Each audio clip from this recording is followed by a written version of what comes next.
5권의 책을 주문 판매합니다. 박근혜 대통령 탄핵의 예고편, 윤창중의 처절했던 3년간의 칩거와 은두를 기록한 윤창중의 고백 피정, 문재인 세력에 맞서 대한민국을 기록한 윤창중 칼럼집 2017년 12월, 운명, 칼춤, 부활. 윤칼세 TV는 여러분의 도서 구입과 자발적인 구독료로 운영됩니다. 구독 버튼도 눌러주시기 바랍니다.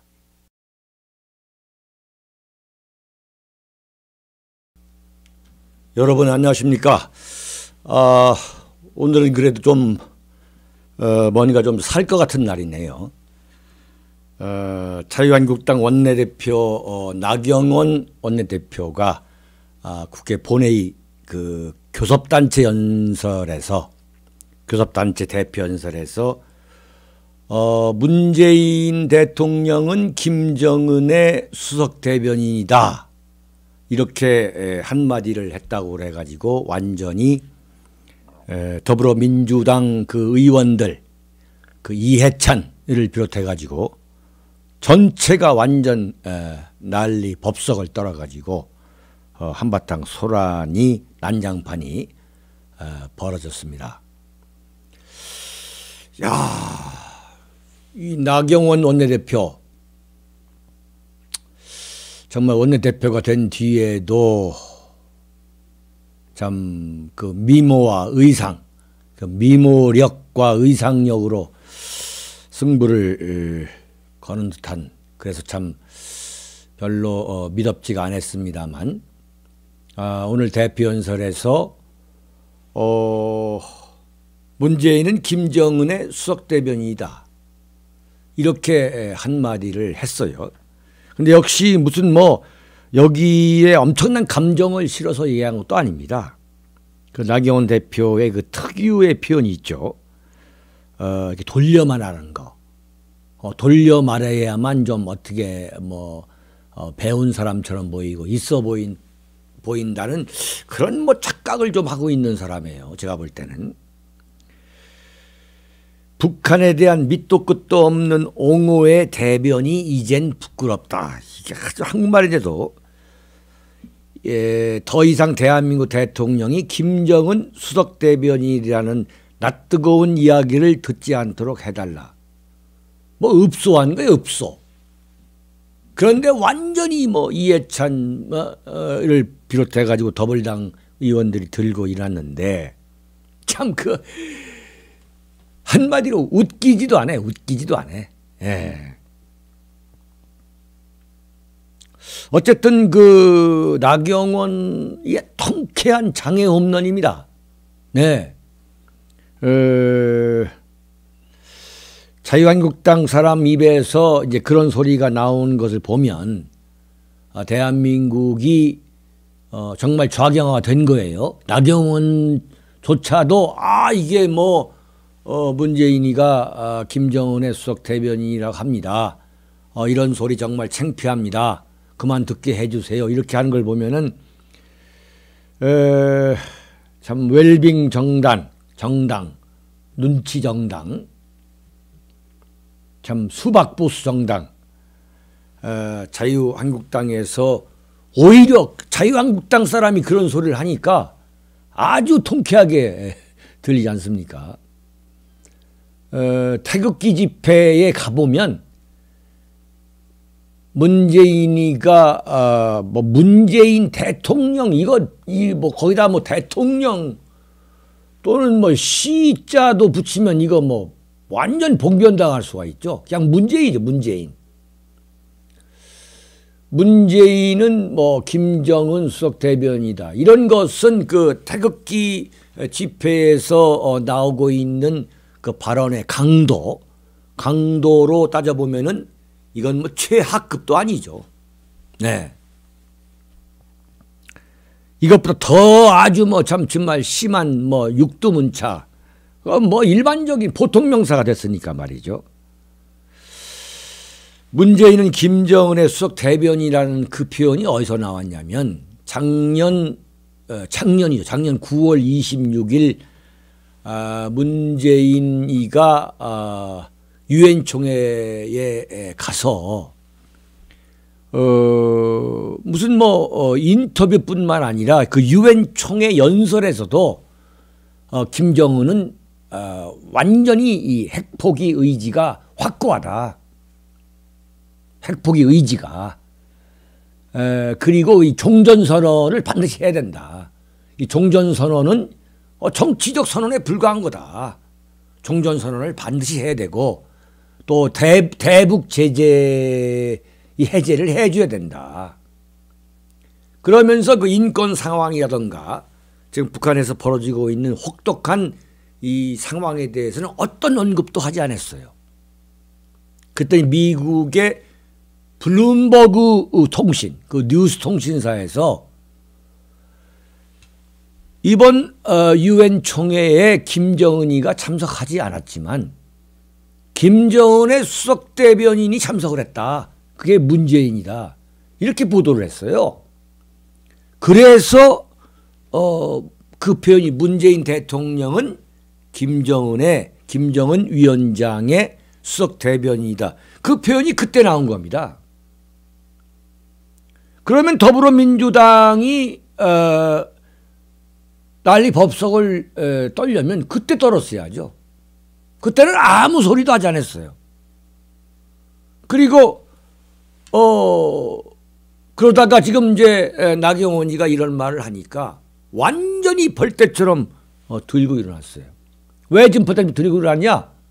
지난번에 그 5.18 공청회 때 그냥 망언이라고 융단 폭격을 가했던 그 아주 재미를 톡톡히 봤다는 거 아닙니까? 그 재미를 봐가지고 너희들 또 잘 걸렸다 그래가지고 지금 완전히 대들고 있는 거죠. 그래서 국회 본회의가 끝나고 나서 바로 이해찬이가 더불당 의원총회를 열어가지고 했다는 이야기가 정말 이거 재미있는 이야기예요. 뭐라고 얘기냐면 절대 자유한국당은 정권을 잡을 수가 없다. 지금이 완전히 지금도 냉전 시대인 줄 안다고 그러면서 어떻게 이건 국가 원수에 대한 모독이라 그랬어요. 국가 원수에 대한 모독이다. 아니 지금 세상이 어느 세상인데 대통령한테 이런 이야기를 했다고 그래서 이게 무슨 나경원 대표가 무슨 만들어낸 자기 목소리를 말한 것이 아니고 작년 2018년 9월 26일 블룸버그 통신 보도를 인용한 거예요, 사실. 나경원 대표가 블룸버그 통신에서 그런 이야기를, 그런 보도를 한지를 과연 알고 그랬는지 안 알고, 알지 못하고 그냥 남이 그런 얘기 하니까 했는지 모르겠습니다만, 이게 국가 원수 모독죄다. 아니, 지금 시대가 어느 때인데 국가 원수 모독이고, 지금 이해찬 이런 문재인 이 더불어민주당 세력이야말로 제가 볼 때는 냉전 수구 세력이죠. 냉전 수구 세력. 응?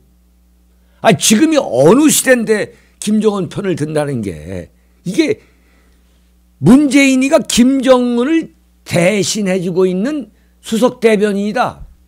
임창중 표현은 뭐냐면 남쪽 통일 외교 안보 수석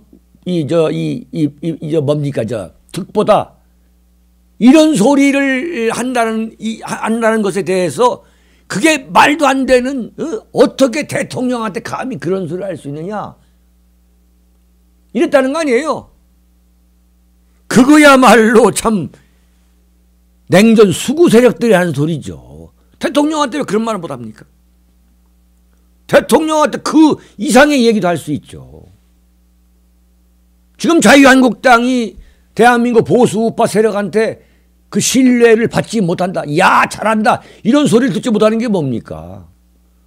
문재인이가 완전히 서해 앞바다 다 그냥 북방 한계선 다 줘버리고 비무장지대 완전 비무장지대화하고 다 뚫어놓고 한미 연합훈련 3대 연합훈련 완전히 폐지시켜 놨는데도 불구하고 더불어민주당이 지금 국회 안에서 앉아가지고 뭐 이러니까 지금 이 보수 우파들이 욕을 하는 거 아닙니까?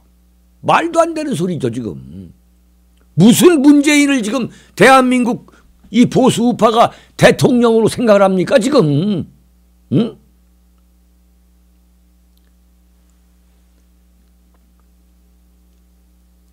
한번 태극기 집회에 한번 와보세요. 그냥 모자 쓰고. 지금 무슨 소리가 나오고 있는지. 참 답답한 일이에요. 완전히 지금 머릿속에서는 머릿속이 채워졌느냐. 그 충전재가 오로지 북한, 오로지 김정은. 그러니까 그 김정은과 북한을 편들고 있는 문재인에 대해서 이게 김정은 수석 대변인 아니냐라고 하니까 이게 무슨 소리냐라고 지금 벌떼처럼 들고 일어나고 있는데, 제가 누누이 말씀드립니다만 자유한국당이 5.18 문제와 탄핵에서 밀리면 절대 이 공격의 각이 세워질 수가 없어요. 절대 세울 수 없습니다. 지난번에 5.18 공청회 때 무슨 망언이라고 해가지고 완전히 자유한국당은 그냥 꼼짝 못하고, 명색이 국회의원 말이죠. 이종명 의원. 그야말로 북한이 파묻어온 그 지뢰로 두 발목을 다 잃어버린 대한민국 최고의 애국자를 완전히 국회에서 이 대한애국당이 제명을 해버렸잖아요.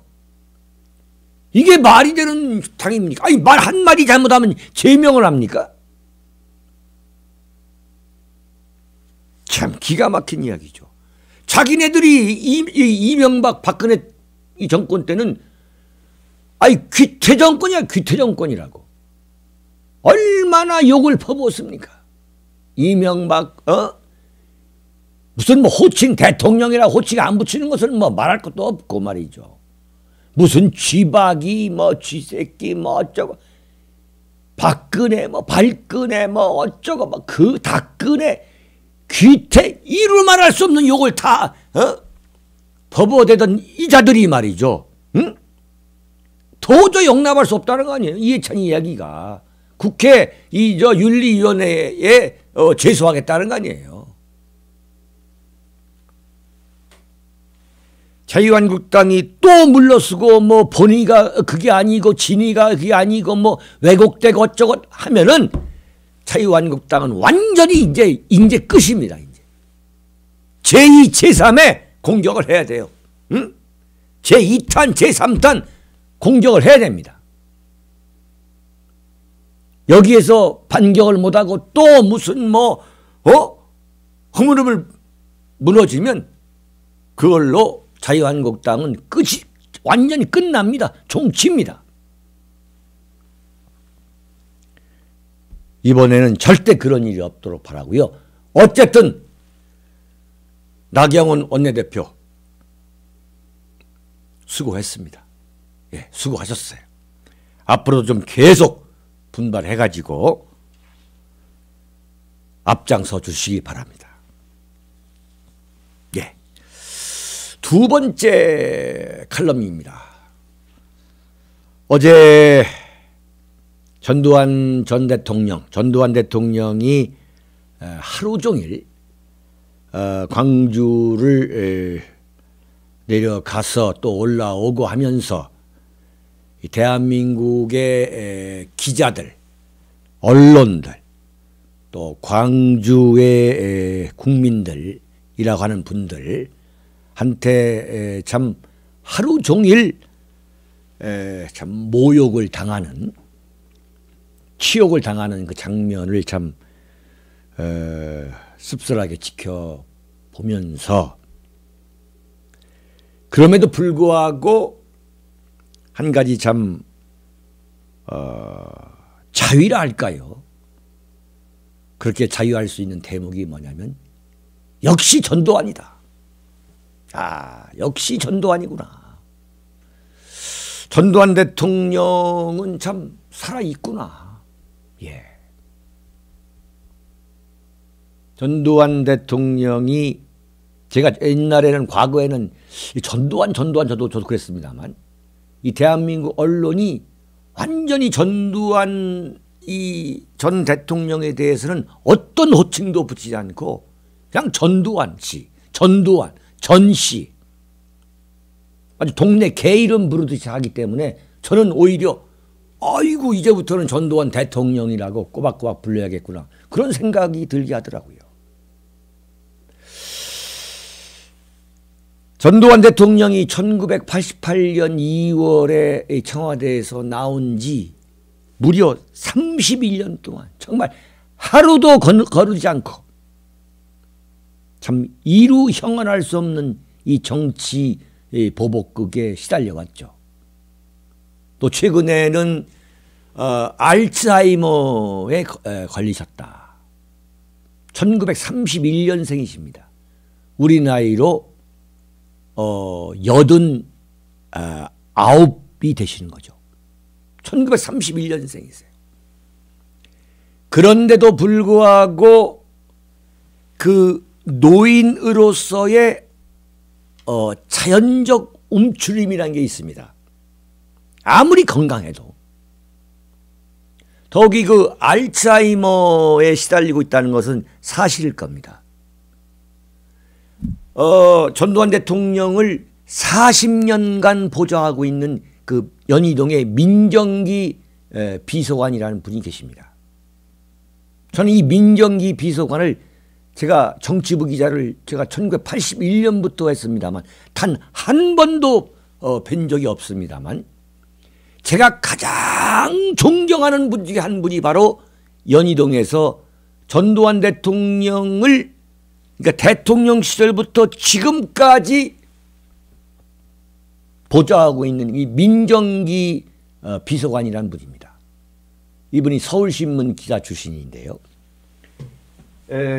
그분이 이 전두환 회고록이라는 것이 이게 민정기 비서관이 쓴 겁니다. 이 엄청난 이 소위 말하는 이 역사 기록 이게 민정기 비서관이 쓴 건데 이걸 보면은 한 인간의 의지 그 역사를 바로잡겠다는 한 인간의 의지가 정말 그 의지에 존경심을 표시하지 않을 수 없어요. 역사에 대한 의지 역사를 바로 기록하겠다는 한 인간의 그 민정기라는 인간의 의지 그리고 전두환 대통령에 대해서는 나는 인간적 의리를 다하겠다는 한 인간의 그 순결한 그 기계, 절개.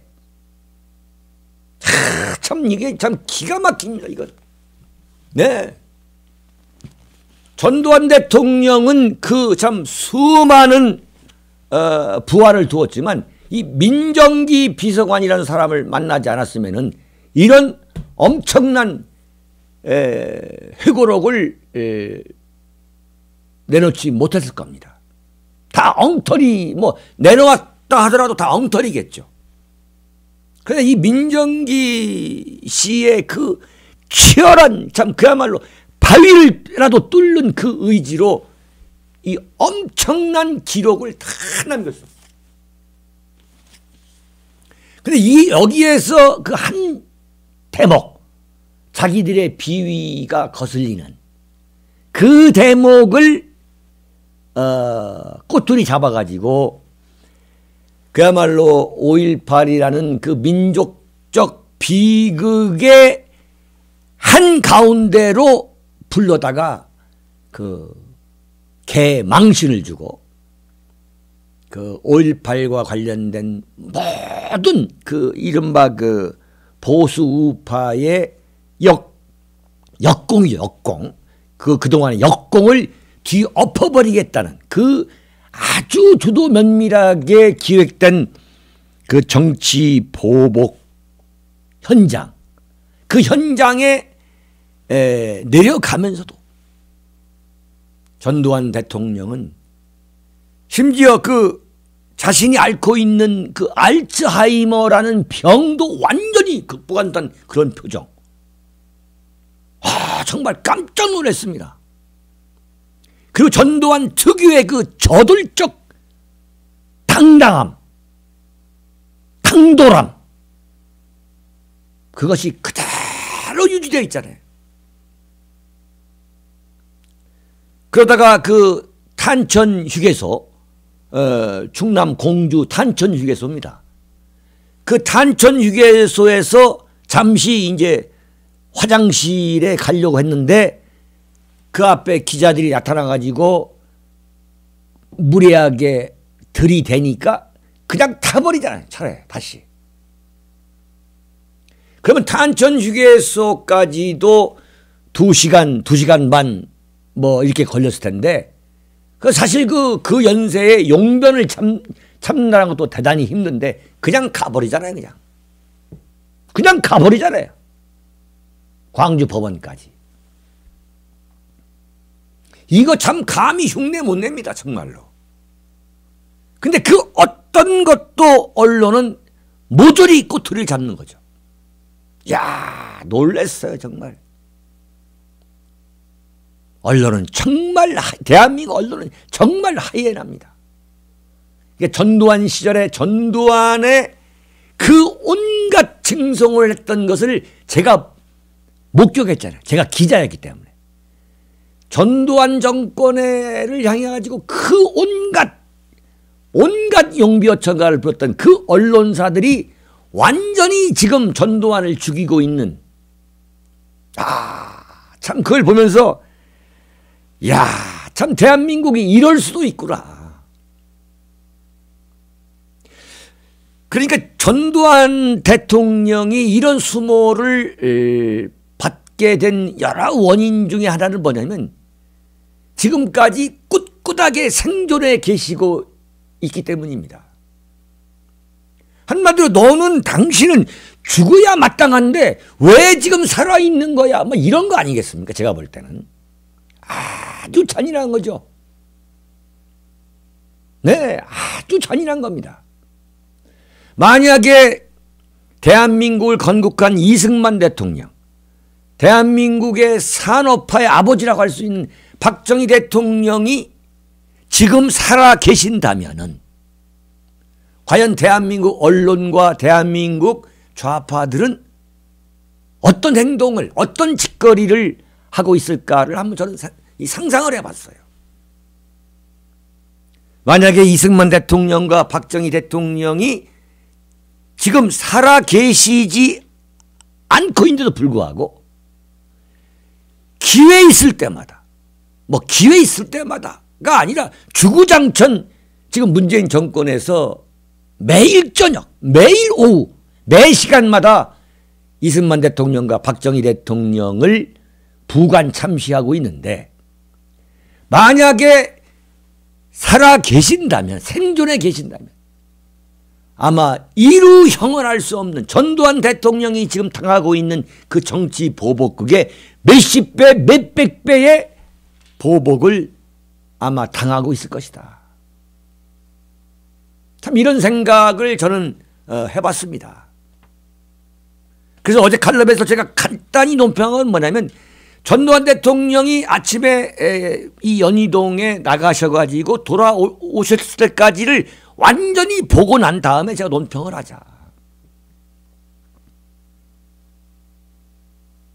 그 연희동 자택에 나오면서도 떳떳하게 그 연희동 앞에 펼쳐지고 있는 그 장면을 딱 주시하잖아요. 그러면서 차를 타잖아요. 그러면서 부인이 타는 걸 보고. 근데 언론에서는 왜 부인을 챙기느냐까지도 또 엄청나게 또 시비를 걸더라고요. 근데 한마디 빼놓은 게 있는 게 뭐냐면 이게 이순자 여사가 직접 쓴 이 소위 말하는 전두환 대통령과 자신과 관련된 이 회고록입니다. 야, 정말 이분 참 엄청난 분이에요. 정말. 저는 이거 보면서 이순자 여사에 대해서 가졌던 저의 생각을 다 바꿨습니다. 일일이, 그러니까 백담사에 쫓겨갔을 때부터 그 백담사 1.5평짜리 이 방에서 요만한 책상 갖다 놓고서 기록을 했다는 겁니다. 지금까지도 기록을 하고 있다는 거예요. 정말 이것은 대한민국 현대 정치사입니다, 이게. 실제로는 이것보다 몇 건이 더, 몇 배가 두꺼웠다는 거죠. 이걸 좀 압축했다는 거예요. 야, 정말 기록은 무섭다는 것을 실감합니다. 글은 정말 무섭구나. 세상에 어떤 그야말로 곡학아세가 있다 하더라도 이렇게 기록하는 사람들한테는 못 당하는 겁니다. 천만의 말씀입니다. 그러니까 전두환, 이순자 이 두 분을 이기려면 기록으로 말해야 돼요. 기록으로.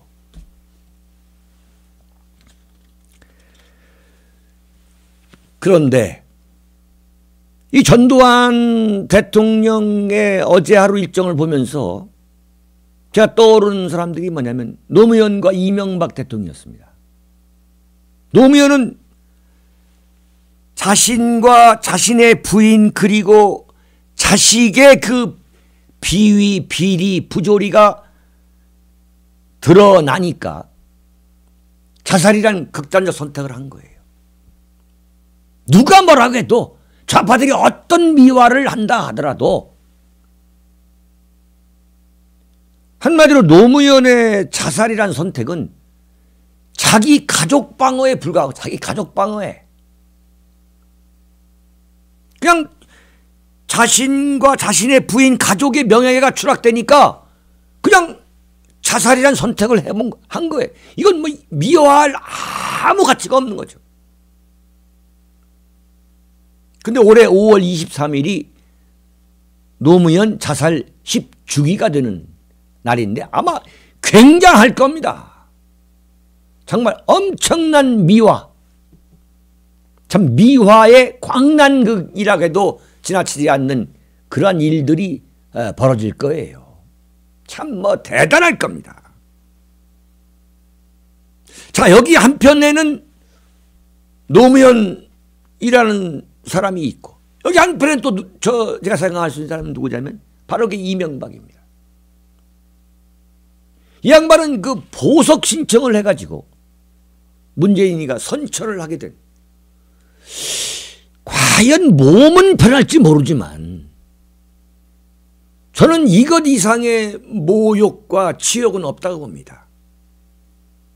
한 나라 국가를 한 시대를 책임진 사람이 감옥에서 죽게 되면은 죽게 되는 것이지 보석 신청을 해서 물론 MB는 뭐라고 했냐 신청하지 말라고 했다 이렇게 했다는 거죠. 나는 그것조차도 이건 이른바 설정 요즘 흔히 하는 얘기로 설정이라 봅니다. 상황 설정이라 봅니다.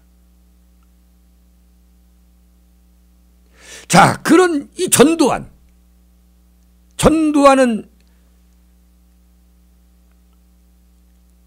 노무현의 자살도 선택하지 않았고 이명박의 이 보석 신청이라는 그 굴욕적인 선택도 하지 않았어요. 나는 그래서 전두환 대통령의 어떤 그가 만든 역사가 잘못됐든 뭐 잘됐든 그건 저는 굳이 언급하고 싶지 않다 이거죠. 그렇지만 어찌됐든 전두환이가 자신이 책임진 그 시대, 자신이 책임졌던 대한민국이라는 그 나라에 대해서 어떤 변명도 하지 않고 꿋꿋하게 온몸으로 다 맡고 있는 거. 나는 이것은